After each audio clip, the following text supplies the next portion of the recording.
A man is sprinting through the streets at dawn, gasping, sweating. His legs are giving out. Behind him, that sound. A low, wet moan, then another, then a dozen. He spins around and sees them, people, except they're not people anymore. White eyes, blood-soaked clothes, dragging themselves forward with that horrible mechanical hunger. What the hell are those things? Are those zombies? Those are definitely zombies. A neighbor screams from a window nearby. The man stumbles, catches himself, and stares at the growing horde closing in on him. And then, one single thought crosses his mind. At this rate, I'm gonna be late for work. Yeah, that's our guy. The zombie apocalypse just started. Half the city is already gone, and this man is worried about clocking in on time. But here's the thing. Once you understand what his life has been like for the past 3 years, that moment stops being funny. It becomes one of the saddest things you've ever seen. This is ZOM 100, Bucket List of the Dead. Meet Tendo Akira, fresh out of college, former wide receiver on the football team, full of energy and ambition. He landed what he thought was his dream job at Mastershot, a commercial production company in Tokyo. First day walking in, he thought he'd hit the jackpot. The atmosphere felt warm, his coworkers seemed friendly, and then there was Otori Saori, his beautiful, talented senior colleague, smart, composed, effortlessly impressive. Akira fell for her the moment he saw her. This is without a doubt the perfect place to work. But that illusion didn't last long. Overtime on day 1, an all-nighter by day 2. By the end of his first week, Akira hadn't slept in his own bed. His boss, Chief Kosugi, is the kind of person who looks like a leader, but operates like a parasite. On the outside, charming, experienced, full of praise. On the inside, a man who systematically drains the people around him. Go finish the budget chart. Go handle the location scouting. Go print the cast sheets. All of them, now. And Akira keeps saying, "Yes, sir. Right away, sir." Once, Akira made a small decision on his own, just trying to be helpful. Kosugi exploded. "You cannot make decisions without my approval." And then, 5 minutes later, when Akira asked for guidance on something small, Kosugi snapped again. "Figure it out yourself. Stop asking me about every little thing." Damned if you do, damned if you don't. This is Akira's life for 3 years. He stays because he thinks he has no choice, because he believes the job market is brutal, because he was lucky to get hired, because he tells himself things will get better. They don't. His best friend, Kensho, his old college teammate, sees what's happening. "Just quit, man. Live your life the way you want." Akira gets defensive. They get into it. Old football grudges, buried resentments, everything spills out. It gets ugly. They split on bad terms. And that night, standing at a train station, Akira stares at the tracks below the platform gate. He thinks, if these gates weren't here, he doesn't finish the thought. But the fact that it crossed his mind at all tells you everything. The next morning, the apocalypse arrives. His neighbor has turned. The streets outside are chaos. The news is reporting mass attacks across the city, cause unknown, spreading fast. But Akira's brain is still stuck in the same loop. Don't be late. Don't make Kosugi mad. Don't mess up. And then, slowly, something shifts. He stops. He breathes. And the realization hits him like cold water to the face. The office is closed. There's a zombie apocalypse. I don't have to go to work. For the first time in 3 years, Akira smiles. Not a polite smile, not a forced smile, a real, full, from-the-gut smile. Hell yeah! The apocalypse just set him free. He thinks about Otori Saori. He should check on her. She lives nearby. He texts her. No response. He decides to go himself. But first, he grabs supplies from a convenience store. Cup noodles for a neighbor, some fruit. He's been conditioned to serve others for so long that even now, running through a zombie-infested city, he's shopping for someone else. He reaches Saori's apartment. The door is open. He steps inside, and what he finds destroys him. The company director, Saori's boss, is there, or was. He's turned now, and Saori, she fought back. She's standing over him, shaking, sobbing. "You told me you'd leave your wife. You lied to me."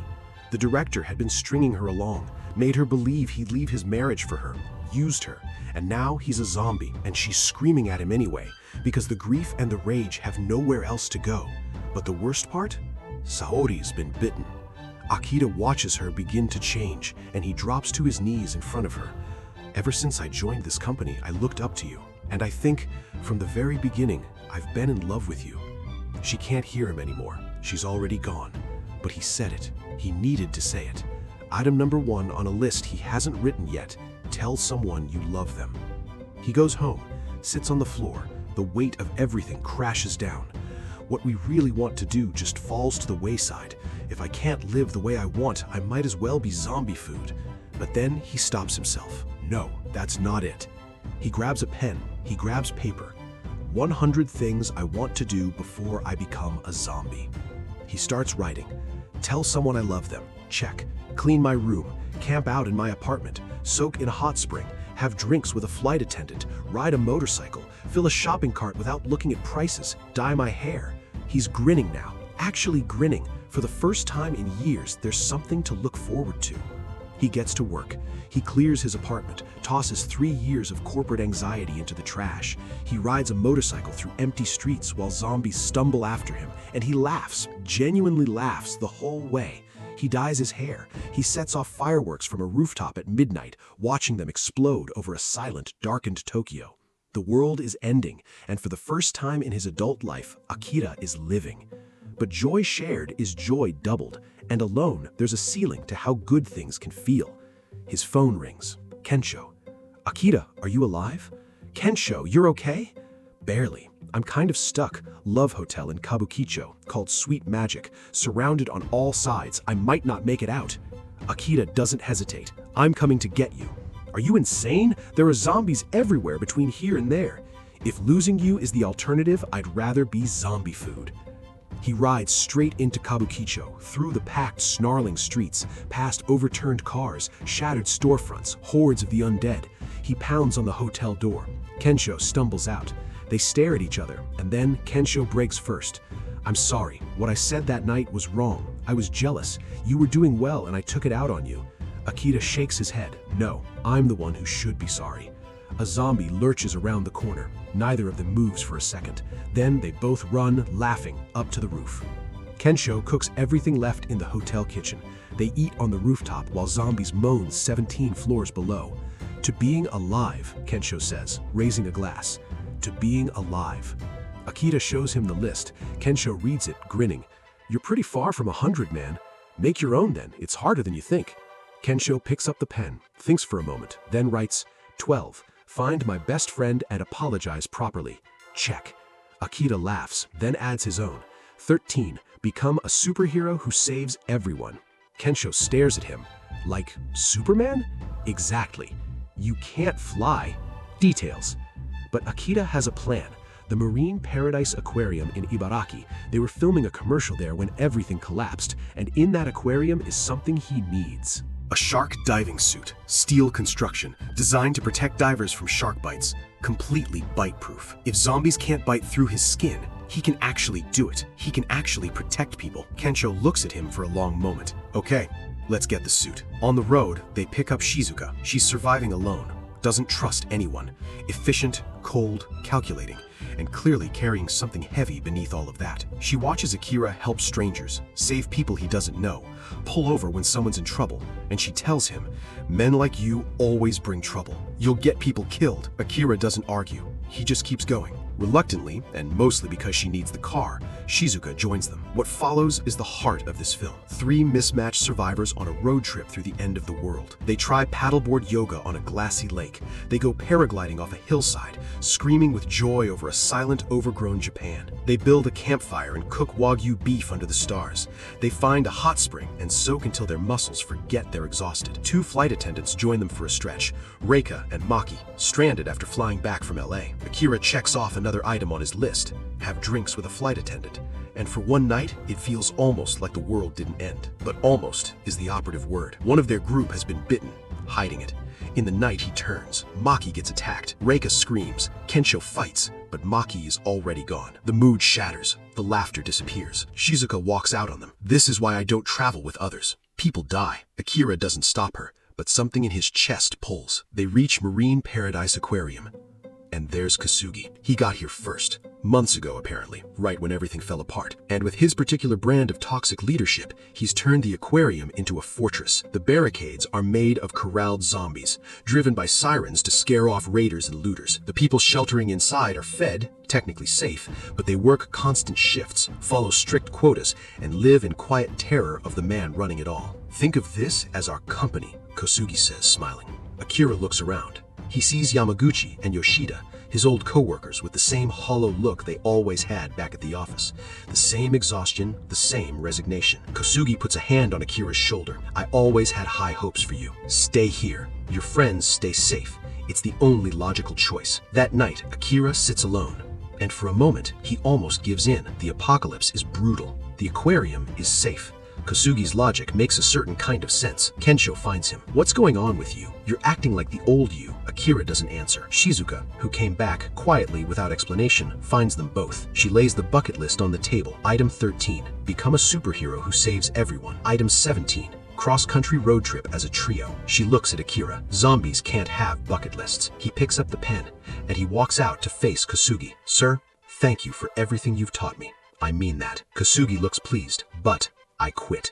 Effective immediately. And honestly, I never want to see you again. You'll regret this. Maybe, but it's still better than living like a zombie. Then the tank explodes.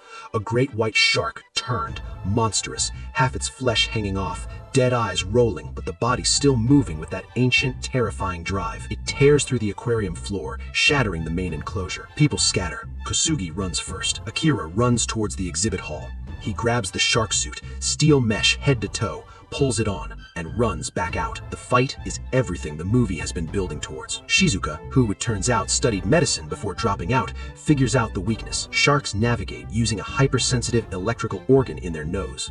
A strong enough shock there could shut it down, maybe even a zombie shark. The conductor, Akira's steel suit. But someone needs to get the batteries to him while he's inside the shark's jaws. Kensho grabs them, stands at the far end of the hole, the zombie shark between them. Akira. Yeah? Remember how I said you kept messing up the throw in college? Yeah? I was wrong. He cocks his arm back. Catch this. He throws it, a perfect spiral, the kind they'd practiced 1,000 times on that college field. Through the chaos, over the thrashing shark. Akira catches it, drives it into the shark's nose. The electricity crackles, the shark convulses, and then silence. Akira finds Kensho on the floor, motionless. He drops down next to him, grabbing his shoulders. Kensho! Kensho, don't you dare! One eye opens. I was playing dead. Akira stares at him. You what? I thought it might work. Shizuka's voice, flat. Playing dead doesn't work on bears, by the way. It doesn't? No. All three of them burst out laughing on the floor of a destroyed aquarium, surrounded by a defeated zombie shark as the apocalypse continues quietly outside. Kosugi shows up, finally, once the danger is gone. Tendo, you were amazing! Come back, I'll make you my second in command! Akira just smiles. The rest of the survivors start filing out, following Akira, not Kosugi. Even Yamaguchi and Yoshida. You used us as human shields, Yoshida says to Kosugi flatly. Tendo was more of a leader in one day than you've been this whole time. Kosugi stands alone in his fortress, watching everyone leave. On the road again, three of them in the camper, engine humming, open road ahead. So what's the plan? Kensho asks. Akira holds up the list. We finish it. How many left? A lot. Shizuka reaches over, takes the pen, and for the first time, she writes something. 19. Become a doctor who saves many lives. Kensho grins, takes the pen. 18. Become a comedian who makes people genuinely laugh. Akira looks at both of them, then writes, 20. Make being a superhero my actual job. He caps the pen, looks out the windshield at the road stretching ahead, overgrown, empty, and somehow beautiful. Until we hit 100, let's all give it everything we've got. Here's what this movie is actually saying. The zombies aren't the point. The zombies are everyone who shuffles through life without choosing it, who shows up, does what they're told, clocks out, repeats, Not because they want to, because they forgot they were allowed to want something different. Akira spent 3 years as a zombie before the apocalypse even started. The world ending just made it obvious. And the bucket list? It's not about skydiving and checking boxes. It's about remembering that your life belongs to you. That the things you keep putting off, the people you want to tell, the places you want to go, the version of yourself you keep promising you'll become, those things don't wait forever. The apocalypse just made the deadline visible. What's on your list?